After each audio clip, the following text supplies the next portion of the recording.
Pernah nggak kamu sadar, kita sering sengaja nonton film horor, video misteri, atau cerita menyeramkan. Padahal takut, anehnya, jantung berdebar, tangan dingin, tapi justru ketagihan. Pertanyaannya, kenapa otak manusia suka hal yang menakutkan? Di video ini, kita bakal bahas penjelasan ilmiahnya dan fakta terakhir mungkin bikin kamu sadar. Rasa takut itu sebenarnya nikmat. Rasa takut sering dianggap emosi negatif. Tapi kenyataannya, otak manusia punya hubungan yang unik dengan ketakutan. Bukan cuma soal bahaya, tapi juga soal kesenangan, rasa aman, dan kendali. Mari kita mulai dari yang paling dasar. Saat kamu nonton horor atau dengar cerita menyeramkan, otak tidak sepenuhnya percaya kamu sedang dalam bahaya. Otak menganggap ini sebagai simulasi ancaman, mirip latihan.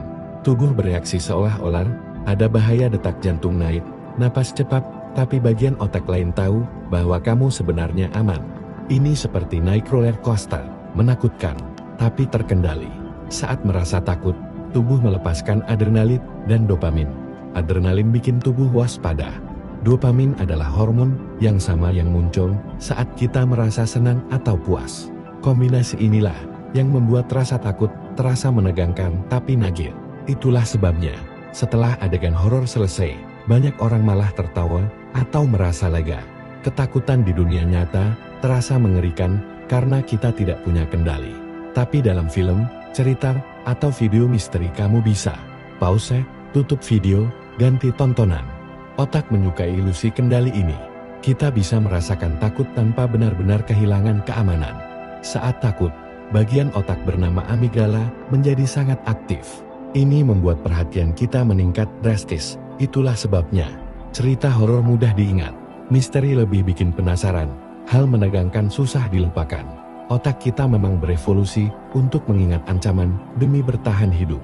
Dalam kehidupan sehari-hari yang monoton, otak sering kekurangan stimulasi. Ketakutan memberi sensasi kuat yang membuat kita merasa lebih sadar, lebih hidup, lebih terhubung dengan emosi. Itulah kenapa banyak orang mencari horor, misteri, atau cerita ekstrem bukan karena mereka suka takut, tapi karena mereka ingin merasakan sesuatu. Menariknya, tidak semua orang suka hal menakutkan. Orang yang lebih penasaran, suka sensasi, atau mudah tenggelam dalam cerita, biasanya lebih menikmati konten horor atau misteri. Sementara yang lain, otaknya lebih cepat menganggap itu sebagai ancaman nyata. Jadi, rasa takut bukan cuma tentang bahaya. Bagi otak manusia, takut bisa berarti latihan bertahan hidup, sumber adrenalin, bahkan bentuk hiburan.